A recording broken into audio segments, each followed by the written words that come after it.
Mbak, ini pulang duluan. Oh iya, nggak apa-apa. Pada kami? Ini teh ya, Pak? Kopi.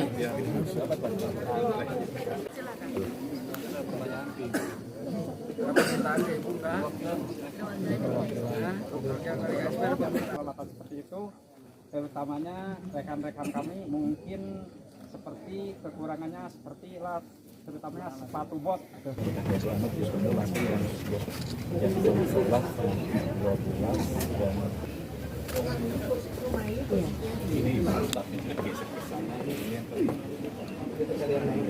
Sana ada longsor kecil-kecil yang jalan.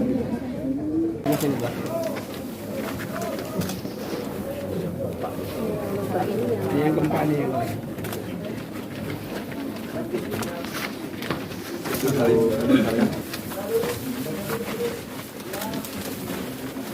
Mantap.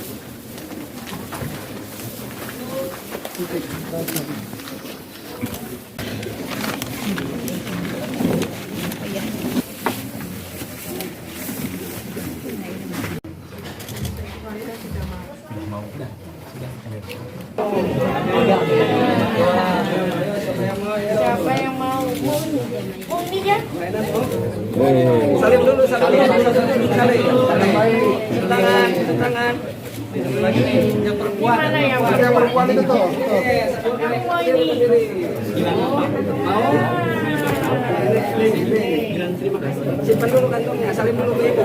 Salim dulu ke ibu. Ibu salim. Ini kakaknya.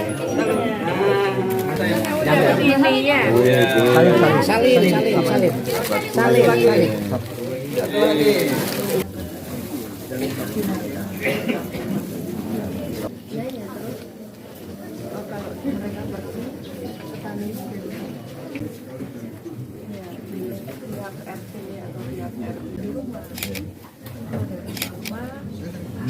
Nanti kan ada tenda keluarga. Hasil evaluasi seperti apa Bu kunjungan Ibu Ya, ke ya sekarang dampak global warming itu memang curah hujan cukup tinggi. Kita sudah tidak bisa, dulu aman-aman saja gitu. Kita sudah nggak bisa seperti itu. Jadi karena curah hujan semakin tinggi, jadi daerah yang salju semakin dingin, yang panas semakin panas. Nah karena itu yang bisa kita lakukan adalah program untuk mitigasi bencana. Nah saya bersyukur kemarin saya juga surprise. Saya dapat laporan ini kenapa cepat saya gitu kan. Ternyata di kampung ini 1 bulan yang lalu dibentuk kampung siaga bencana gitu. Saya kaget, saya dapat laporan langsung bisa ketemu korban dan ternyata 1 bulan yang lalu itu dibentuk KSB. Nah tadi saya sampaikan karena kondisi wilayahnya seperti ini, maka harus banyak dibentuk KSB karena minimal mereka bisa survive, mereka bisa bertahan tidak dalam kondisi lapar, terutama untuk anak-anak kecil, ya kan? Kalau bayi, balita itu kan tidak bisa, dia suruh nahan begitu kan? Nah karena sekali lagi karena kondisi geografisnya seperti itu, gitu. Nah karena itu tadi saya sampaikan ke Pak Sekda untuk memitigasi. Jadi kalau bisa mencegah kita cegah. Tapi kalau kita bisa seandainya itu terjadi, naudzubillah min dzalik, kita bisa segera respon kayak gitu. Jadi itu. Nah kemudian tadi Pak Sekda sudah menyampaikan bahwa akan ada relokasi untuk beberapa warga. Nanti kami akan komunikasi dengan daerah seperti apa. Kalau memang daerah kekuatannya apa, kemudian kami bisa bantu apa. Bu, untuk mengefektifkan mitigasi ini apakah perlu ada instrumen pendukung gitu Bu? Tadi kan ada KSP begitu ya. Ada itu gimana Bu kira-kira Bu? Pemetaan strategi seperti apa kira-kira Bu? Ya, memang harus dibuat itu karena saat terjadi seperti kemarin kan nggak ada siapa-siapa. Jadi Pak Sekda juga ada di tengah kota, kemudian semua. Nah, minimal mereka bisa survive sendiri karena itu kemudian kita ajarkan bukan hanya kita bantu peralatan, tapi di sini tadi kan KSB sudah jelaskan bagaimana mereka menolong apa korban dan sebagainya. Nah, itu kita ajarkan. Bahkan nanti ke depan kita secara pelan-pelan Tagana juga ada program Tagana masuk sekolah. Jadi melatih anak-anak. Kemarin Melatih. Sudah.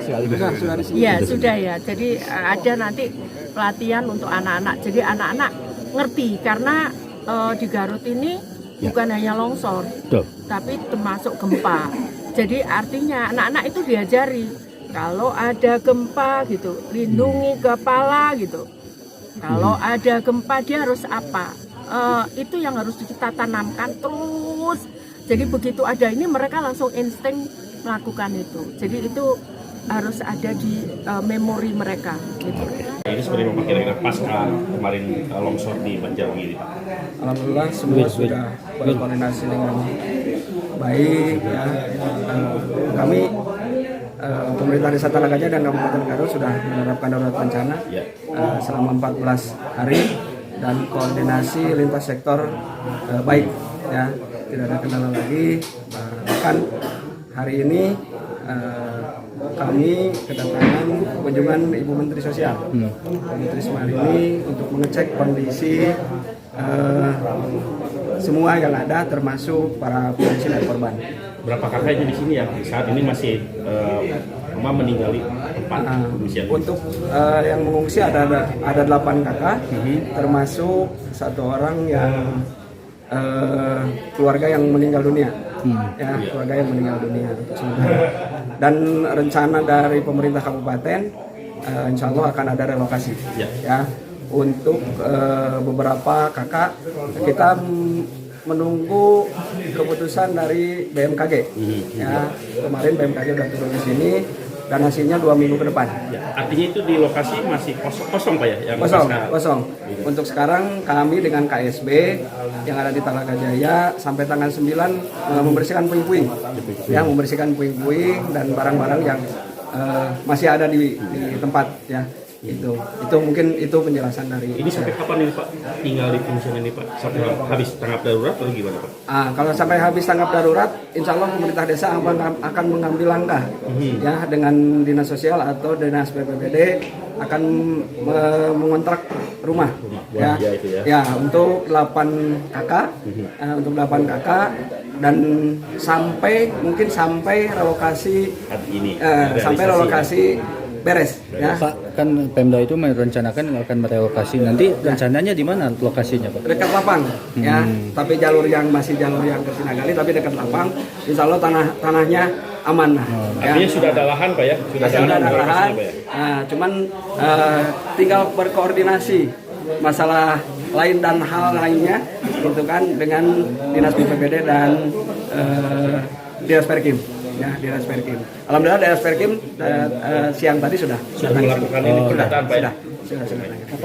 Untuk kesehatan pengungsi Pak sekarang gimana Pak? Untuk kesehatan pengungsi alhamdulillah saya kerjasama dengan Puskesmas Banjarwani dan Dinas Kesehatan. Alhamdulillah ada posko untuk kesehatan pengungsi. Jadi ya kalau ada yang sakit dan lain-lain tinggal datang ke posko kesehatan pengungsi dan dikunjungi oleh Bu Bidan setiap hari.